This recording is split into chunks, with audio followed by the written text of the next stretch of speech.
Querido, nós vamos meditar hoje no Salmo 2.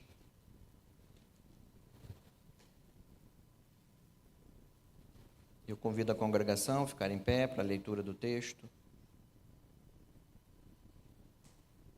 Irmãos, eu esqueci de falar, lembrem da minha sogra nas orações, tá? Ela está internada, já foi para a enfermaria, Marceliane foi para lá hoje, depois do almoço, para ajudar lá.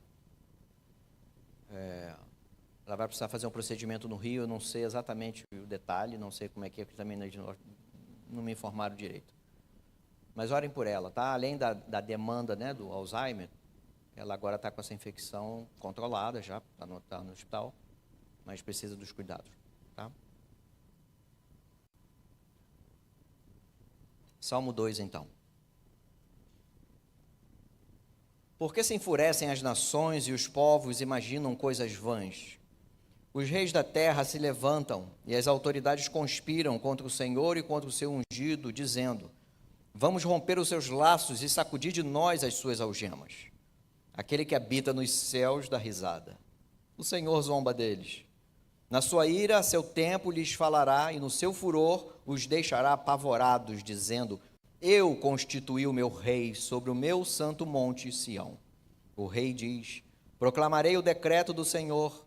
Ele me disse: você é meu filho, hoje eu gerei você. Peça, e eu lhe darei as nações por herança e as extremidades da terra por sua possessão. Como uma vara de ferro, você as quebrará e as despedaçará como um vaso de oleiro. Agora, pois, ó reis, sejam prudentes, deixem-se advertir, juízes da terra. Sirvam o Senhor com temor e alegrem-se nele com tremor. Beijem um filho para que não se irrite e não pereçam no caminho, porque em breve se acenderá a sua ira. Bem-aventurados todos os que nele se refugiam. Amém. Tomem assento, por favor. Nós vamos meditar sobre o reinado do Filho. Um salmo escrito por Davi, embora o salmo mesmo não aponte. Mas Atos, capítulo 4, verso 5 diz que esse salmo foi escrito por Davi. Então, entendemos assim que este salmo é davídico. Então, é um salmo real. Não só porque foi escrito por Davi, mas porque fala do rei, na verdade, real por isso. E um salmo messiânico também, porque ele faz várias referências claras a Jesus Cristo. E aqui ele fala do ungido, lembrando que ungido no hebraico é Messias, e no grego é Cristo. E há muitas referências deste salmo no Novo Testamento. O Warren Wiersbe diz que esse salmo é citado 18 vezes no Novo Testamento. Eu confiei nele, não fui contar não, mas que tem muitas referências, tem, deste salmo. E é possível que o Salmo 2, junto com o Salmo 1, e por isso nós lemos o Salmo 1 na abertura, seja uma introdução de todo o saltério. Enquanto o Salmo 1 fala do indivíduo, o justo que se alegra na lei do Senhor, o Salmo 2 fala das nações rebeldes à lei do Senhor. O Salmo 1 começa com bem-aventuranças, e o Salmo 2 termina com bem-aventurança. Então, eles estão conectados, eles dão um tom de todo o livro dos Salmos. Um salmo, então, que mostra o juízo perfeito. O juízo perfeito e a soberania de Deus contra as rebeliões das nações. E o justo governo desse ungido, desse Messias, desse Cristo. Os que se renderem a ele, o ungido, o Filho, encontrarão refúgio, segurança e salvação. Talvez esse seja o salmo mais claro sobre a obra de Cristo. Tem outros salmos messiânicos, claro. Mas talvez esse seja o mais claro. O salmo pode ser dividido em 4 estrofes. Ele está dividido em pedaços. Aliás, está dividido em pedaços, né? Mas são 4 estrofes. E cada estrofe com 3 versos. Cada uma trata de um tema principal, central, e juntando tudo fala do reinado desse ungido, o reinado desse filho, desse rei. Então, o verso 1 ao verso 3, nós temos a rebelião das nações. As nações se rebelam e se enfurecem, conforme Davi mesmo pergunta: por que se enfurecem as nações e os povos imaginam coisas vãs? Eles não querem, as nações não querem, elas não querem o reino de Deus. Elas se rebelam contra o ungido de Deus. ou seja, o rei de Israel. Vamos primeiro perceber o contexto imediato do texto. As nações não querem ser dominadas por esse rei, Davi. E Davi faz uma pergunta retórica. Na verdade, ele faz uma pergunta, mas com uma constatação. Ele sabe que as nações são rebeldes. Mas ele pergunta de modo retórico: por que vocês se enfurecem? Não há motivo para rebelião. Mas as nações se rebelam. E se rebelam contra aquele que dá chuva todos os dias. Quando dá sol continuamente, dá trabalho, alimentos e lazer e muitas outras coisas. Há essas nações que se rebelam com fúria. Mesmo essas nações sendo inimigas de Israel, Deus, em sua graça comum, as abençoava. E abençoa até hoje. A gente percebe então um reinado do ungido, um reinado de Israel que extrapola os limites do próprio território de Israel. Sendo um salmo escrito por Davi, talvez esteja no contexto histórico de 2 Samuel, capítulo 8 e capítulo 10. Quando Davi subjugou as nações vizinhas, quando Davi sobrepujou essas nações, porque Deus deu a vitória para ele. E a gente encontra então as nações como a Síria, sobre os sírios, sobre os amonitas, sobre os moabitas, sobre os filisteus e edomitas. Estão todas lá. Davi entrou em guerra com essas nações e elas foram subjugadas sobre o reino do Senhor. Mas a gente vê que há uma fúria dessas nações contra esse domínio, uma rebelião generalizada, um desgosto amargo contra o domínio de Deus e do seu ungido, do seu rei, o rei segundo o coração de Deus, Davi. Embora toda a plenitude da criação e todas as pessoas pertençam ao Senhor, conforme diz o Salmo 24, até porque Ele é o Criador de tudo, então tudo pertence a Ele. O texto diz assim: ao Senhor pertence a terra e a sua plenitude, o mundo e os que nele habitam. Porque Ele fundou-a sobre os mares e sobre as correntes a estabeleceu. Tudo pertence ao Senhor. Ele é o Criador de todas as coisas. Tudo é dele. Mesmo assim, os povos rejeitam o Criador. Desde Gênesis 3, os povos rejeitam o seu Criador. E esse resultado, então, de fúria e rebelião é exatamente fruto do pecado. O desejo de caminhar longe de Deus, o desejo em recusar as amarras protetoras de Deus. Isso não é só sobre indivíduos, isso é sobre nações também. Percebam que o verso 3 é a fala das nações, né? Vamos romper os seus laços e sacudir de nós as suas algemas. Na visão dessas nações, elas são prisioneiras, enquanto Deus quer cuidar, sob as regras dele, sobre os mandamentos dele. Ele quer salvar, ele quer proteger, mas as nações e as pessoas querem andar por si mesmas e insultarem o Deus Criador e o seu ungido.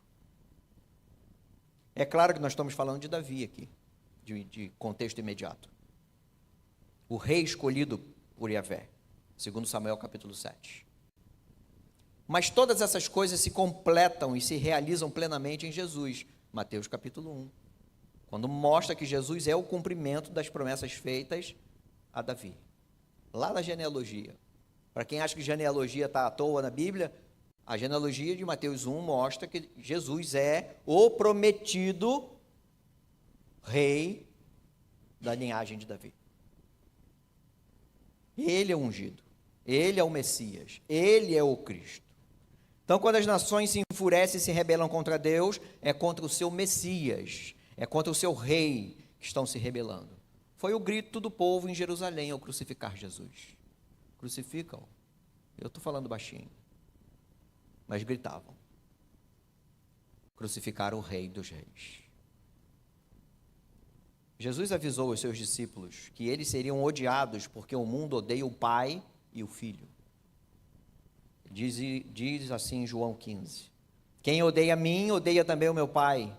Se eu não tivesse feito entre eles as obras que nenhum outro fez, eles não teriam nenhum pecado. Mas agora, não somente viram, como também odiaram tanto a mim como o meu Pai. o mundo, as nações odeiam o ungido, o rei, o filho. Mas olha o verso 4 e 6, então, Deus respondendo a isso. Ele começa, aquele que habita nos céus, então aquele que está acima, aquele que é superior, aquele que é mais, aquele que é o Senhor dos senhores, dá risada. O Senhor zomba deles, porque nenhuma rebelião, nenhuma fúria das nações afeta Deus. No sentido dele ficar preocupado, olha, estão se rebelando contra mim. Ele sabe. Davi então sabe que Yahvé é o soberano sobre toda a terra. Seu caráter, sua santidade, seus desígnios não serão afetados pelas rebeliões. Ao contrário, ele resolverá as rebeliões. Então Deus dá risada dos rebeldes pirracentos. Para o Senhor, o rei mais poderoso, ou os reis mais poderosos, não passam de erva seca, não passam de grama seca, mato seco.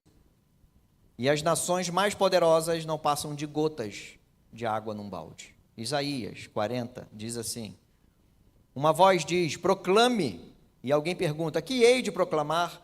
Toda a humanidade é erva, e toda a sua glória é como a flor do campo. A erva seca e as flores caem, soprando nelas o hálito do Senhor. Na verdade, o povo é erva, a erva seca e as flores caem, mas a palavra do nosso Deus permanece para sempre. Ainda Isaías 40, mais à frente, eis que as nações são consideradas por ele como um pingo que cai de um balde, e como um grão de pó na balança. Eis que ele carrega as ilhas como se fosse pó fino. Esse é o Deus de Israel, esse é o Deus da igreja, esse é o Deus de Davi, esse é o Pai do nosso Senhor Jesus Cristo. Deus é soberano e não compactua com o mal, por isso trouxe juízo sobre os malfeitores. Trouxe no sentido imediato para aquelas nações e trará para todas as nações rebeldes. Todas as nações ímpias e rebeldes serão julgadas no tempo certo. A rebeldia será julgada no dia, com D maiúsculo, do Senhor. A ira completa se derramará sobre todas as nações e indivíduos rebeldes. O juízo sobre o mal está amplamente descrito na Bíblia. Deus julga ao longo da história, sim, a gente vê isso em Romanos capítulo 1, mas um dia, o dia do Senhor, o dia do juízo, o dia da volta de Cristo, todo mal será julgado. E eu vou percorrer alguns textos para mostrar isso aos irmãos. Não todos os textos das Escrituras, senão nós sairíamos amanhã daqui. Mas separei alguns, para ver como o mal já está predito o seu julgamento. E todos os rebeldes, e todas as nações rebeldes, toda essa fúria dos versos 1, 2 e 3 será julgada. Das nações de ontem, das nações de hoje, das nações de amanhã. Vamos ver Joel capítulo 2 e depois Joel capítulo 3. Joel 2, 1, 2. Toquem a trombeta em Sião e deem um alarme no meu santo monte, que todos os moradores da terra tremam, porque o dia do Senhor está chegando, já está próximo, é dia de trevas e escuridão, dia de nuvens e densas trevas. Ainda em Joel capítulo 3, o Senhor rugirá de Sião, e de Jerusalém fará ouvir a sua voz. Os céus e a terra tremerão, mas o Senhor será o refúgio do seu povo e a fortaleza dos filhos de Israel. O mesmo Deus que julgará o mal, receberá os seus filhos, protegerá os seus filhos, cuidará dos seus filhos. Todas as nações que se rebelaram e maltrataram o povo do Senhor, Israel, serão julgadas.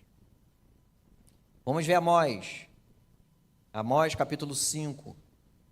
Ai dos que desejam o dia do Senhor.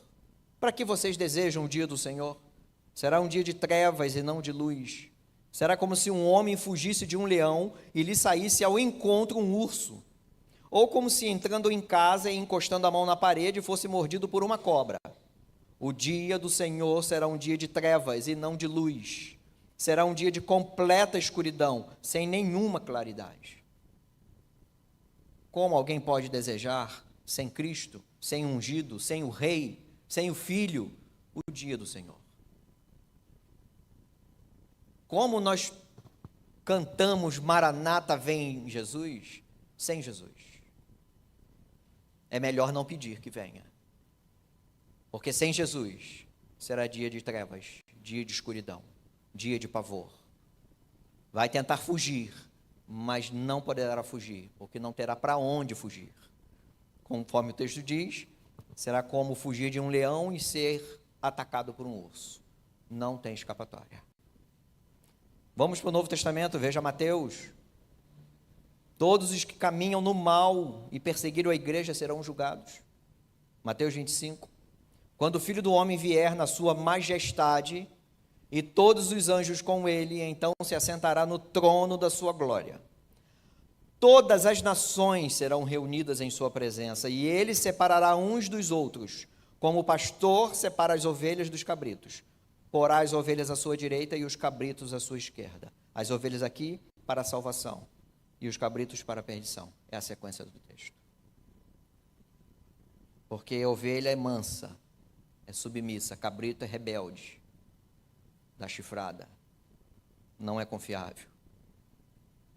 Veja Pedro, 2 de Pedro, capítulo 3. Pela mesma palavra, os céus e a terra que agora existem têm sido guardados para o fogo, estando reservados para o dia do juízo e da destruição dos ímpios.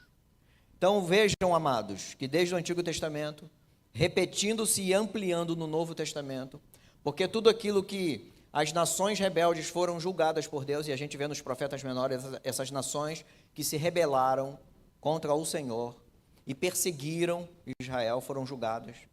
Os 12 profetas apontam isso. Alguns especificamente, Amós então mostra bastante, Joel mostra bastante. Mas veja que o contexto imediato do Salmo aponta para um juízo futuro de toda a terra, de todas as nações rebeldes. Então veja que o Antigo Testamento, ampliando no Novo, há um juízo prometido contra as nações rebeldes. Fica claro, muito claro, que o ungido do Salmo, o rei do Salmo, se refere a Jesus Cristo. Quando ele voltar, ele julgará os ímpios com o fogo da sua ira. E, amados, fogo aqui não é metáfora. O texto de Pedro não é uma metáfora, é fogo destruidor. E ele, na sequência, diz, na carta, e então teremos novos céus e nova terra. A nova criação em Cristo Jesus. Aquilo que Adão, que deveria cuidar, não deu ideia, Cristo fará com perfeição. E governará para todo sempre. Perceba então que o governo do Messias e o juízo de Deus sobre todos os rebeldes acontecerá. O Salmo tem uma realidade imediata, o reinado de Davi, mas amplia para Cristo no seu juízo cósmico. Porque o Filho eterno de Deus, o seu Cristo, foi enviado para todos os povos. Nós vimos isso na carta de Paulo aos Efésios, capítulo 3, o mistério de Deus não era só para judeus, era para todas as nações, todos os povos. Ou seja, que Cristo veio para todos eles. Mas Cristo foi rejeitado. Tem sido rejeitado. Insultado, foi humilhado e foi morto por aqueles que ele veio salvar. E alguns, no tempo presente, ousam apontar o dedo para aquela geração que crucificou Jesus, mas odeiam Cristo do mesmo jeito. E se tivessem a oportunidade de matar e crucificá-lo, fariam também. Porque não obedecem seus mandamentos, não seguem as suas ordens. Porque Jesus mesmo diz em João, aqueles que me amam são os que me obedecem.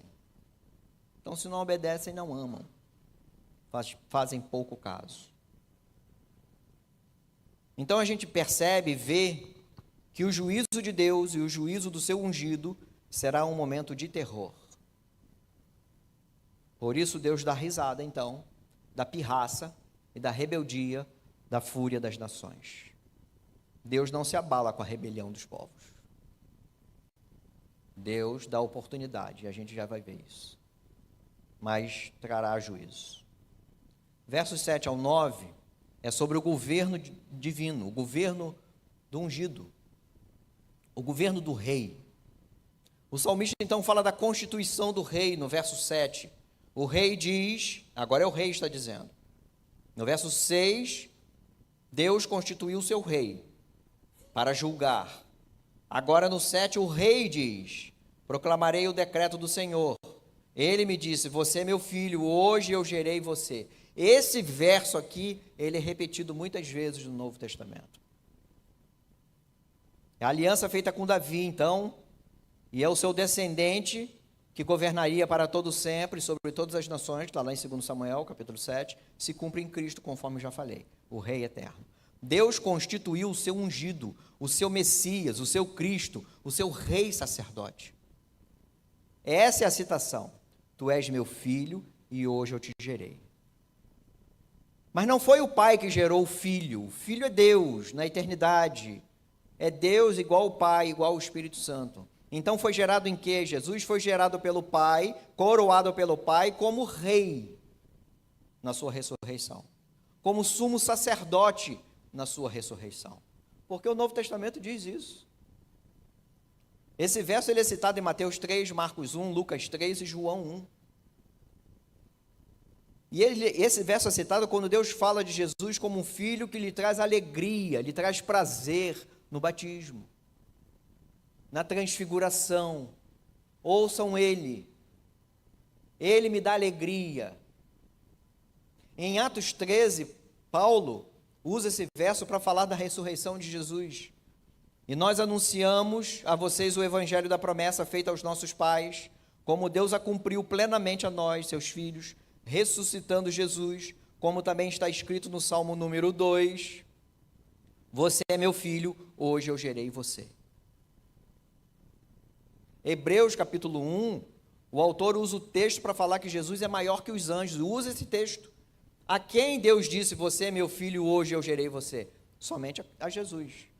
Em Hebreus ainda, capítulo 5, verso 5, Jesus foi coroado sumo sacerdote, e o autor usa esse texto. Assim também Cristo não glorificou a si mesmo para se tornar sumo sacerdote, mas quem o glorificou foi aquele que lhe disse, você é meu filho, hoje eu gerei você. Em outro lugar também diz, você é sacerdote para sempre, segundo a ordem de Melquisedeque, que também é um salmo. Então essa estrofe, essa que nós estamos agora, do 7 ao 9, consolida o que o salmo todo apresenta. Esse salmo se cumpre perfeitamente, plenamente em Cristo Jesus. E o Novo Testamento dá um show de citações, e como eu disse, eu trouxe algumas. Tem muitas outras, desse verso, provando que Davi escreveu sobre Cristo, e não sobre ele mesmo. Jesus é o rei sobre todas as coisas. E esse reinado já começou. O rei está no trono ao lado do Pai. Ele já domina sobre todos os poderes. Olha o texto de Paulo aos Efésios, que nós já lemos e já meditamos em outro momento. Ele exerceu esse poder em Cristo, então o Pai exerceu esse poder em Cristo, ressuscitando-o dentre os mortos e fazendo-o sentar à sua direita nas regiões celestiais, acima de todo principado, potestade, poder, domínio e de todo nome que se possa mencionar, não só no presente século, mas também no vindouro. Cristo já reina soberanamente ao lado do Pai. Mesmo já reinando, alguns eventos ainda não completaram, não aconteceram. Porque Cristo ainda não voltou. Cristo ainda não voltou. E quando Ele voltar, e Ele voltará, nós cantamos pedindo a volta. E Ele voltará. Não voltará mais como um servo humilde montado em um jumentinho. Ele voltará na plenitude do seu poder. Ele voltará com poder e glória. Todas as coisas estarão sujeitas sob seus pés. E o mal, os rebeldes, as nações em fúria serão julgados. Todo mal será julgado. Como diz Paulo aos Coríntios, capítulo 15. E então virá o fim. quando ele, Cristo, entregar o reino ao Deus e Pai, quando houver destruído todo o principado, bem como toda potestade e poder, porque é necessário que ele reine até que tenha posto todos os inimigos debaixo dos seus pés. O último inimigo a ser destruído é a morte, porque ele sujeitou todas as coisas debaixo dos seus pés. E quando diz que todas as coisas lhe estão sujeitas, certamente exclui aquele que tudo lhe sujeitou. E ainda tem João Apocalipse. Apocalipse 19. Da sua boca sai uma espada afiada para com ela ferir as nações. Então é a palavra de Cristo que dará o comando de juízo sobre o mal. Claro que não, o texto não é para mostrar que Jesus vai cuspir uma espada, mas aqui a sua palavra, o poder que ele tem, trará o juízo. Ele mesmo as regerá com cetro de ferro, e ele mesmo é o que pisa o lagar do vinho do furor, da ira do Deus Todo-Poderoso. No seu manto e na sua coxa está escrito um nome: Rei dos Reis e Senhor dos Senhores. Todo o mal, todos os rebeldes serão esmagados como vasos de barro, quebrados, feitos em pó, como vasos de barro, pelo cetro do poder, do ungido, do Rei, do Messias, do Cristo, conforme diz o verso 9: com uma vara de ferro você as quebrará, as nações, e as despedaçará como um vaso de oleiro.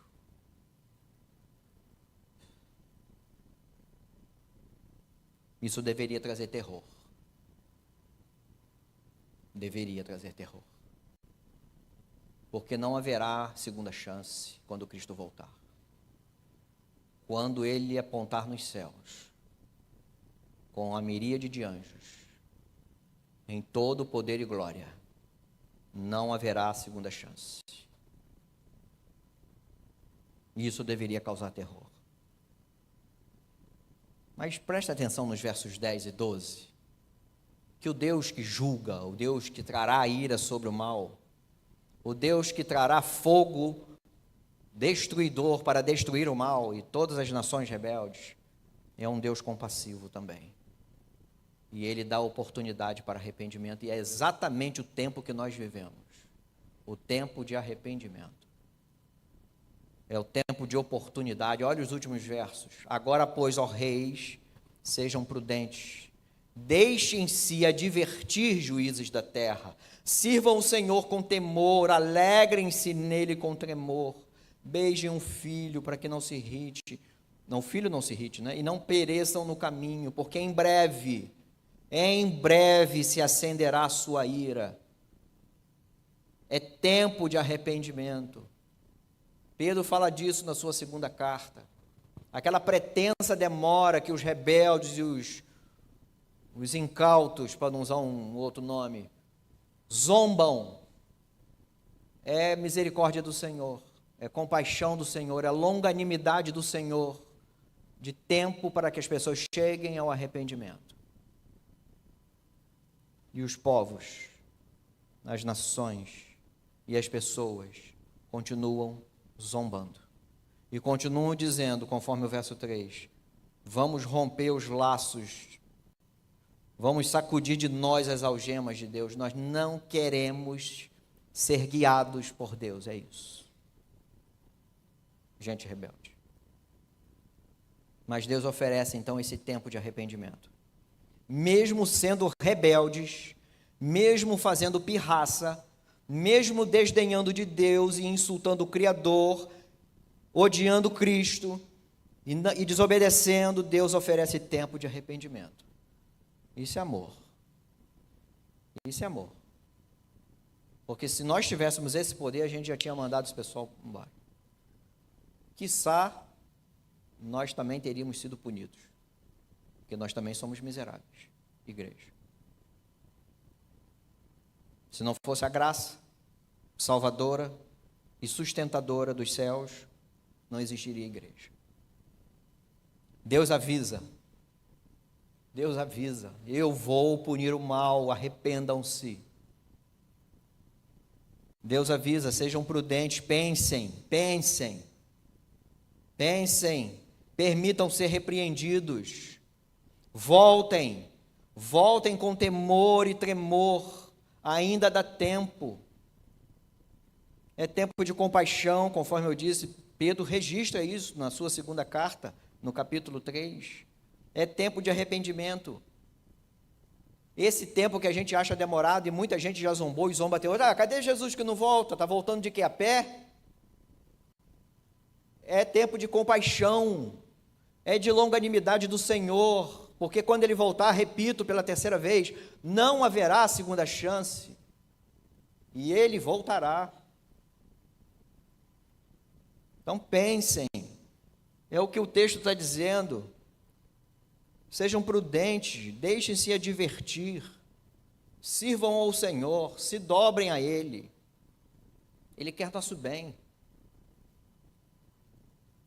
Ele sabe o que é cuidar. Foi Ele que nos criou. Foi Ele que criou toda a humanidade. Ele sabe o que é cuidar da humanidade. Submetam-se ao Filho, então, beijem o Filho. Mas não é um beijo de traição de Judas, não, é um beijo de comunhão e submissão.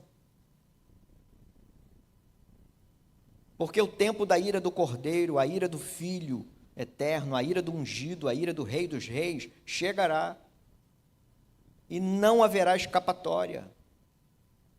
Olha Mateus 24, versos 29 e 30. Logo em seguida, a tribulação daqueles dias, o sol escurecerá. Percebe que Joel fala disso? Percebem que há o cosmo se contorcendo. Não será apenas julgamento de pessoas, será de toda a terra. Por isso, novos céus, nova terra depois. O cosmo se contorce. Lembra de quando Cristo estava na cruz e houve uma escuridão total, em pleno dia, o cosmo se contorcendo. Então o texto, logo em seguida a tribulação daqueles dias, o sol escurecerá, a lua não dará a sua claridade, as estrelas cairão do firmamento e os poderes dos céus serão abalados. Então aparecerá no céu o sinal do Filho do Homem. Todos os povos da terra se lamentarão e verão o Filho do Homem vindo sobre as nuvens do céu com poder e grande glória. Por que se lamentarão? Porque não beijaram o Filho. Porque não voltaram para o Filho. Porque não voltaram com temor e nem se alegraram nele com tremor. Porque não foram prudentes e não se deixaram ser advertidos. Quando o mundo achar que estão desfrutando paz, Cristo chegará e trará juízo. Como diz Paulo aos Tessalonicenses, capítulo 5, verso 1 ao 4, como a dor de parto é inevitável à grávida, a destruição também será inevitável aos rebeldes. Eles não escaparão. Não terá para onde fugir do juízo do Senhor. O Senhor chegará de surpresa quando os rebeldes acharem que estão protegidos e sossegados e que resolveram todas as coisas da humanidade. Resolvemos tudo. Agora estamos bem. Tomamos conta de tudo neste mundo. Cristo chegará. E haverá terror, pânico, desespero, sem lugar para fugir, sem lugar para se esconder. Mas aqueles que já se renderam a Cristo, o ungido de Deus, o Cristo, o Rei dos Reis, e vivem com tremor e alegria diante dele, já encontraram refúgio, lugar seguro, já encontraram salvação da ira vindoura. É o fechamento do Salmo. Bem-aventurados todos os que nele se refugiam. Haverá juízo, mas esse Deus de amor, esse Deus de compaixão, de longanimidade, dá tempo e chama. Dobrem-se ao Filho. E aqueles que já fizeram isso são bem-aventurados. são felizes, mais do que felizes, são satisfeitos, são realizados, são plenos, porque estão refugiados, guardados, amparados, protegidos pelo ungido do Senhor. Já encontraram salvação. Um salmo que termina com bênção. Um salmo de juízo? Sim, o reinado do Filho terá juízo. Um salmo que termina com bênção. Para aqueles que já se dobraram, para aqueles que já se renderam ao Rei dos Reis, ao ungido de Deus. Duas aplicações. Aos crentes, primeiro. Nós precisamos pregar isso. É isso que é evangelho. Esse Salmo 2, ele é messiânico, ele é um salmo para evangelizar. Tem que explicar. Tem que explicar. Tem que fazer a teologia bíblica dele. Apontar para o Novo Testamento, mostrar que ele se cumpre em Cristo. Porque ele diz de juízo, ele diz de diz de pecado, diz de juízo, diz do amor de Deus, e onde está a salvação? O Filho, o ungido. E é isso que nós precisamos pregar. Nós fomos salvos de quê? Fomos salvos por quê? Fomos salvos por quem? É isso. A obra de Deus está aqui. A obra de Cristo, do ungido, do rei, está nesse salmo. Nós precisamos pregar isso. Porque o juízo não terá escapatória. Não haverá mais outra chance. Não haverá. Não há mediação, não há salvação sem a pessoa de Jesus, desse ungido, desse rei. Então é isso que a gente precisa pregar, que Jesus veio em carne, morreu na cruz, pagando pelos nossos pecados, mas venceu a morte, ressurgiu, com poder, com grande poder, conforme nós já vimos aos Efésios, subiu aos céus e está à direita do Pai em governo soberano, e voltará em glória e poder para buscar os seus e julgar o mundo. É isso que a gente precisa pregar. Não esqueçamos disso. Não, a gente começa a pregar autoajuda, a gente começa a pregar maluquices, a gente começa a pregar prosperidade, que tem estragado, inventado um novo evangelho, entre aspas, porque não tem outro evangelho. É o Salmo 2, quando tiver dúvida, leia o Salmo 2, e você vai ver pecado, juízo, um Deus soberano, longanimidade, salvação, no Salmo 2. Preguemos isso. É a salvação em Cristo. Aos não crentes, estão longe, arrependam-se de seu pecado e confesse com a boca que Jesus é o Senhor. Beije o Filho em beijo de comunhão, em beijo de submissão. Um dia Jesus voltará, eu estou repetindo, sim, estou. Um dia Jesus voltará e julgará todos os povos. Os que estiverem à direita, as ovelhas, os mansos, gozarão a vida eterna com Cristo, nos novos céus e nova terra. Os que estiverem à esquerda, os bodes, os rebeldes, estarão para sempre debaixo da ira de Deus no lago de fogo, conforme a gente vê no Apocalipse. Ainda dá tempo. Ainda dá tempo. Está esperando o quê? Quem? Está esperando um sinal, mas Jesus disse que Ele é o sinal. O sinal foi dado lá atrás. Jonas, 3 dias no ventre do peixe, é o sinal de morte e ressurreição de Cristo. Jesus disse isso. Ainda disse, ó geração incrédula, você me pedem um sinal. Jesus já veio, já morreu, já ressuscitou, já subiu aos céus e vai voltar. São 5 eventos. Encarnou, morreu, ressuscitou, subiu aos céus e voltará. Ele vai voltar. Ainda dá tempo, queridos. Ainda dá tempo. Deus é paciente. Deus é longânimo, Deus é amoroso, mas Ele não trata gente culpada por inocente. Diante de tanta rebelião no mundo, Ele ainda oferece compaixão. São os últimos versos, do 10 ao 12. Ele ainda oferece compaixão. Aproveite o tempo e arrependa-se. Creia que Jesus Cristo é o Salvador e Senhor. Ele pode te salvar, só Ele. Salvar de quê? Salvar do lago de fogo, do inferno. Salvar da ira de Deus.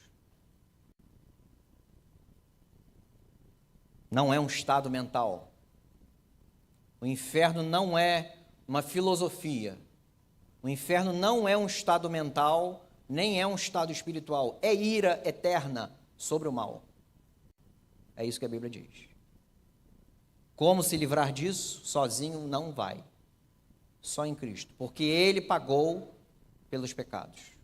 Só Ele pôde oferecer a si mesmo como sacrifício perfeito ao Pai, com um aroma agradável. Só Ele. Só há um mediador entre Deus e os homens. O sumo sacerdote, o Rei dos reis, o Filho eterno, o ungido, o Messias, o Cristo.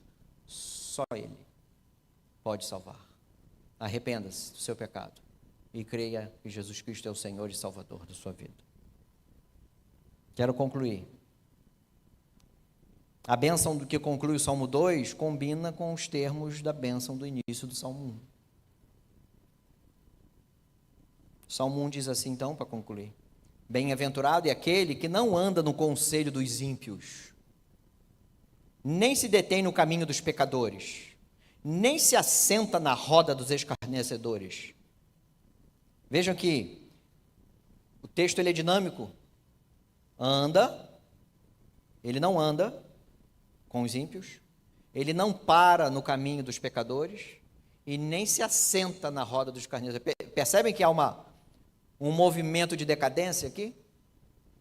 Ele não anda com os ímpios, não para ter comunhão com os pecadores, gente rebelde, nações em fúria, e ele nem se assenta na roda dos escarnecedores, com aqueles que não querem saber de Deus, com aqueles rebeldes que só dizem: vamos sacudir de nós as suas algemas. Verso 2, então, pelo contrário, ao contrário, ele não faz essas coisas. O seu prazer está na lei do Senhor e na sua lei medita de dia e de noite. Esse é o bem-aventurado. Aquele, no finalzinho do verso 2, bem-aventurados todos que nele se refugiam. São esses. Esses do início do Salmo 1 são aqueles do final do Salmo 2. Então, felizes os que estão em Cristo. Não há felicidade fora de Cristo. A gente pode ter momentos alegres na vida, e temos, por motivos variados. Felicidade plena, existencial, só em Cristo. Felizes os que estão em Cristo. Bem-aventurados todos os que nele se refugiam. Amém. Antes de orar, aproveite o tempo de longanimidade do Senhor. Eu prefiro ser chato do que não contar que há juízo. O trabalho do pregador é dizer que há juízo, mas há salvação, porque Deus é bom e misericordioso. Ainda dá tempo. Vamos orar ao Senhor.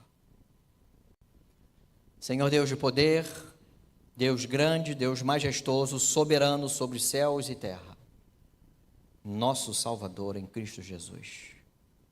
Louvado seja o teu nome, Deus, pela meditação da tua palavra.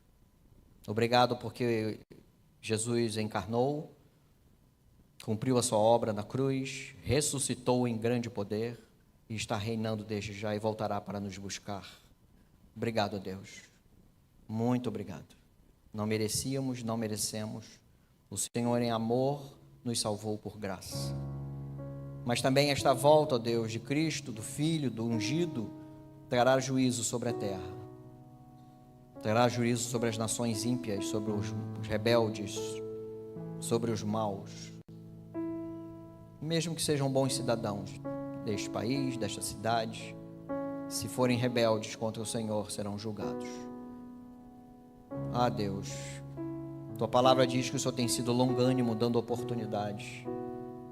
Que o teu Espírito agora incomode corações endurecidos, corações rebeldes, corações que não se dobraram ao Senhor, corações que não beijaram o Filho como beijo de amigo, beijo de comunhão, beijo de submissão. Mova, ó Deus, um coração de pedra e coloque um coração de carne nesses. Amadureça aqueles, ó Deus, que já se renderam, mas precisam caminhar mais. Traga aqueles de volta que um dia caminharam no meio do povo. Não sei se eram salvos ou não, o Senhor só, o Senhor que sabe. Mas traga-os de volta, ó Deus. O tempo vai acabar, um dia acabará. Mas o Senhor é longânimo, e exaltado seja o Senhor por tua longanimidade, tua compaixão e amor por todos nós. Em nome de Cristo Jesus que oramos, o Todo-Poderoso, o nosso Salvador, que oramos. Amém.